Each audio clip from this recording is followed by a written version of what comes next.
कहीं से ये मुसलमान विरोधी नहीं है, कहीं से मुसलमान विरोधी नहीं है। क्या है वक्फ? वक्फ कोई मुस्लिम संस्था है क्या? नमस्कार दोस्तों, स्वागत है आपका नेक्स्ट जेन ब्रॉडकास्ट में, जहां हम आपको दिखाते हैं सत्ता के गलियारों में चल रही सबसे बड़ी बहसों और साजिशों का पूरा सच। मैं हूं अंकिता। आइए वीडियो को शुरू करते हैं। आज हम बात कर रहे हैं उस मुद्दे की जो संसद से लेकर सड़कों तक आग की तरह फैल चुकी है, वक्फ संशोधन विधेयक 2025 की। यह बिल मुस्लिम समाज की संपत्तियों की सुरक्षा के लिए है। यह सरकार के छिपे हुए एजेंडे का हिस्सा। क्या यह मुसलमानों के धार्मिक अधिकारों पर हमला है या फिर यह कानून वक्फ संपत्तियों में फैले भ्रष्टाचार और गड़बड़ियों को खत्म करने के लिए लाया गया है? विपक्ष इस बिल को लेकर संसद में हंगामा कर रहा है। संसदों का निलंबन हो चुका है और पूरा विपक्ष वॉकआउट कर चुका है। आखिर सच्चाई क्या है? चलिए जानते हैं इस पूरे विवाद का सच विस्तार से। सबसे पहले उन लोगों के लिए जो नहीं जानते वक्फ क्या है, मैं बता दूं, वक्फ वो संपत्ति होती है जो इस्लामिक, धार्मिक या सामाजिक उद्देश्यों के लिए दान की जाती है। बता दें कि यह संपत्ति किसी व्यक्ति की निजी संपत्ति नहीं होती, बल्कि सामूहिक स्वामित्व में आती है और ये बेचा नहीं जा सकता है। भारत में वक्फ बोर्ड इस संपत्तियों का प्रबंधन करता है। इन संपत्तियों का उपयोग मस्जिदों, मदरसों, अनाथालयों और अन्य सामाजिक कार्यों के लिए किया जाता है। लेकिन सरकार का कहना है कि इन संपत्तियों की रजिस्ट्रेशन और प्रबंधन में बड़े स्तर पर भ्रष्टाचार है, इसीलिए सुधार की जरूरत है। अब सवाल ये उठता है कि ये सुधार सही है या फिर इसके पीछे कुछ और है। अब जानते हैं कि इस नए वक्फ संशोधन विधेयक में सरकार ने क्या बदलाव किए हैं। वक्फ बोर्ड में गैर मुस्लिम सदस्य भी होंगे।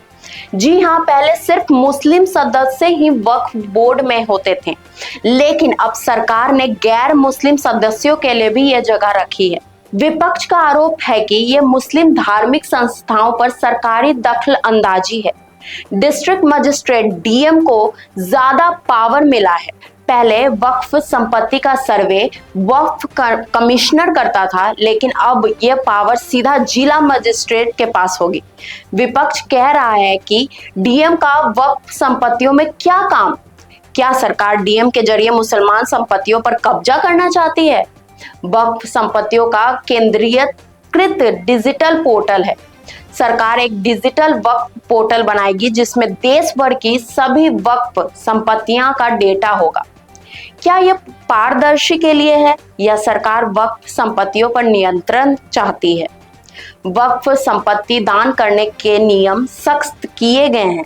अब कोई भी व्यक्ति कम से कम 5 साल से मुस्लिम होना चाहिए, तभी वो अपनी संपत्ति वक्फ कर सकता है। सरकार का तर्क ऐसा इसलिए किया गया है ताकि फर्जी दान को रोका जा सके। विपक्ष का सवाल यह है, क्या सरकार तय करेगी कि कौन मुस्लिम है और कौन नहीं? अब जानते हैं कि सरकार इस बिल का समर्थन क्यों कर रही है। बीजेपी सांसद जगदम्बिका पाल, यह बिल पारदर्शिता लाने के लिए लाया गया है। इसमें कुछ भी धार्मिक भेदभाव नहीं है। गृह मंत्री अमित शाह का कहना है कि अगर विपक्ष चाहे तो उसके असहमत नोट्स जोड़ने में हमें कोई दिक्कत नहीं है। बीजेपी सांसद निशिकांत दुबे, विपक्ष केवल भ्रम फैला रहा है। यह बिल किसी धर्म के खिलाफ नहीं है। सरकार का दावा है कि ये वक्फ संपत्तियों में हो रही अनियमितताओं को रोकने और घोटाले को खत्म करने के लिए जरूरी है। लेकिन क्या विपक्ष इसे मानने के लिए तैयार है? असउद्दीन ओवैसी, AIMIM प्रमुख, सरकार वक्फ संपत्तियों का खत्म करना चाहती है।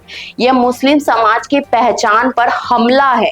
मल्लिकार्जुन खड़गे, कांग्रेस अध्यक्ष, ने यह एक फर्जी रिपोर्ट में हमारे असहमत नोट्स को हटा दिया है। यह अलोकतांत्रिक है। डीएम के सांसद ए राजा ने कहा, हम इसे सुप्रीम कोर्ट में चुनौती देंगे। विपक्षी सांसदों का निलंबित कर दिया गया है। राज्यसभा में पूरा विपक्ष वॉकआउट कर गया है। लोकसभा में बीजेपी सांसदों ने जय श्री राम के नारे भी लगाए। ये विधायक संसद को बर्बाद करने के कगार पर है। विपक्ष इसे अलोकतांत्रिक बता रहा है और सरकार इसे पारदर्शिता का कदम बता रही है। अब सवाल आपके लिए, क्या आपको लगता है कि यह बिल सही है या विपक्ष का विरोध जायज है? कमेंट में अपनी राय जरूर बताएं। अगर वीडियो अच्छी लगे तो लाइक, शेयर, सब्सक्राइब करना ना भूलें। धन्यवाद।